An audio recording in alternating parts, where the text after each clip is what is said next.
another simple recipe. Today I'm going to make some mint jelly. Now normally I don't use just plain apples, but these apples that my daughter gave me really need using up. Now the recipe does call for just under a kilo of apples. I've probably got that here, but I think I might make a double batch. So what I am going to do is use some of my apple peels and cores. You do not need to use whole apples. You can just use the cores and the peels for this recipe. So do save up all your bits and bobs. I'm going to actually use these today. There's about a kilo here, I think. 900 grams. So I am going to put those in and use those up, and I'm going to make a double batch. I will give you the exact recipe. However, all we need to do is put apples and water, a little bit of vinegar. I'm going to use apple cider vinegar. The actual recipe I used was wine vinegar, but I'm going to use my homemade apple cider vinegar because I don't actually need the vinegar as a preservative. So although it is very strong. So I've got some apples, I've got some vinegar. It should be 3 cups of water, but I'm going to put 6 cups in because I'm doing a double batch. Now I went round to a friend's this morning and I've got all this beautiful mint. And so that was my inspiration. I need half a cup to a whole cup of mint tomorrow to chop up and put in to the jelly. So I'm going to keep that to one side, and this can go in with the mixture. Now you can see some of it is quite badly eaten. I have actually put it through a bit of salt water wash to get rid of any bugs that might still be lingering. But really, when you see these holes on your food, it's a fantastic sign. If the insects eat it, it's got to be good for you, yeah? So we're going to put that in there with it because we want all our mint flavours to be infused into the apples. So I'm going to get on with that. So all it is apple, mint, water and some vinegar today. And so I'm going to chop that up and put it on the hob for 20 minutes. Now the apple is all soft and ready to put it in a bag. Now I'm using just an old pillowcase today because I cannot find my normal bag. I've got a few, but they're too small for this. So we're just going to pour the apple into the bag, and then we're going to hang it up overnight to drain. Now don't worry too much if you don't have somewhere you can hang it. You can always put your bag inside a colander and suspend that over a large pot. It does work better though to have a bag that you can hang up, and I've got a hook mounted quite high up which I tend to use for this purpose. So I will just literally tie, this is an old shoelace, the shoelace up and hang it from the ceiling. And that will sit there overnight to drain, and then we'll go on to the next step tomorrow. Whoops. Now, can I actually reach? I'm not sure. I'll hang that up. Now, the apples have been draining overnight. Please resist the temptation to squeeze the bag. You will get more juice, but it will make it more cloudy. So then measure your juice. Now that's about just under 4 cups of liquid. Remembering this is a double the recipe, it should be about 4 cups if you double, so 2 cups of liquid. I did actually spill a little bit last night, so just trying to get the bag up. I'll take the bag down in a moment. We're going to add equal amounts of sugar, and we want to stir it while it's dissolving and then bring it up to a fast boil. Meanwhile, put your little dishes, sauces, or whatever you have, or even a tablespoon or 2 in the freezer, because we'll need that for testing our set, and put your oven on. Okay, so now it's time to chop up all your mint.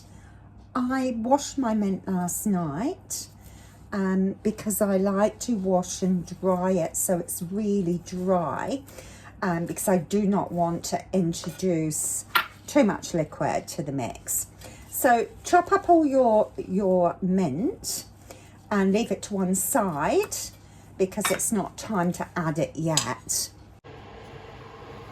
Just stir until the sugar has dissolved, and then stop stirring once dissolved.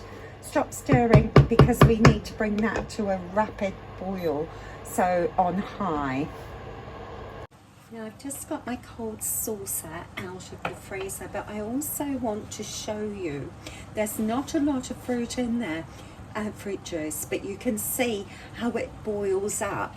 So never ever leave your kitchen space when you are making jams or jellies, and that is why you need a much bigger pot. So shall we test? We're just going to take a little bit of the syrup out and put it on this cold saucer and leave it for a minute, and it should form a skin.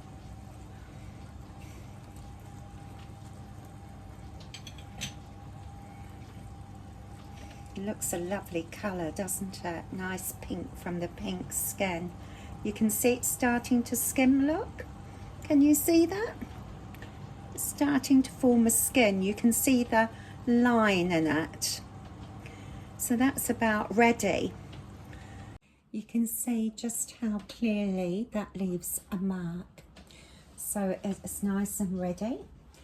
And can you see there? There's not a lot, is there? But it boils up so high.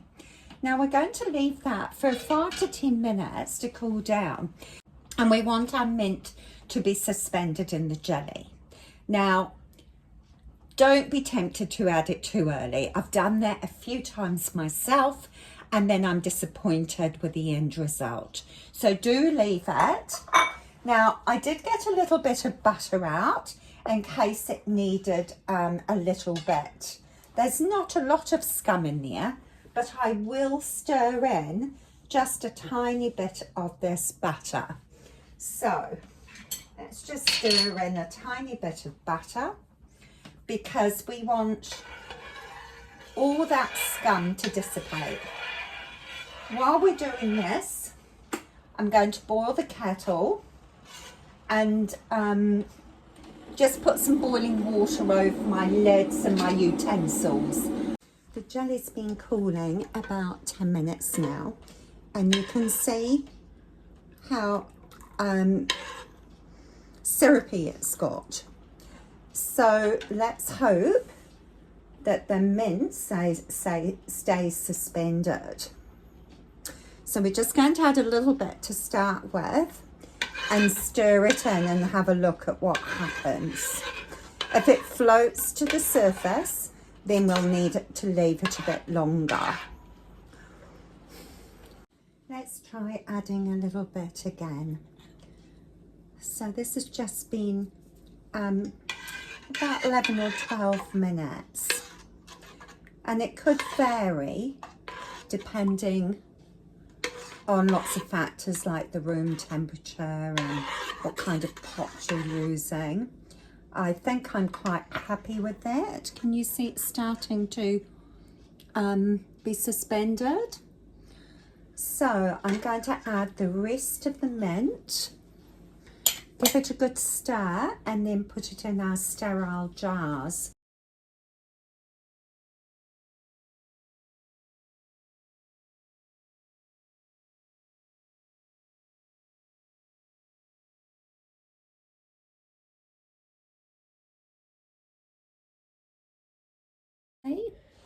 It's nicely suspended in the jar.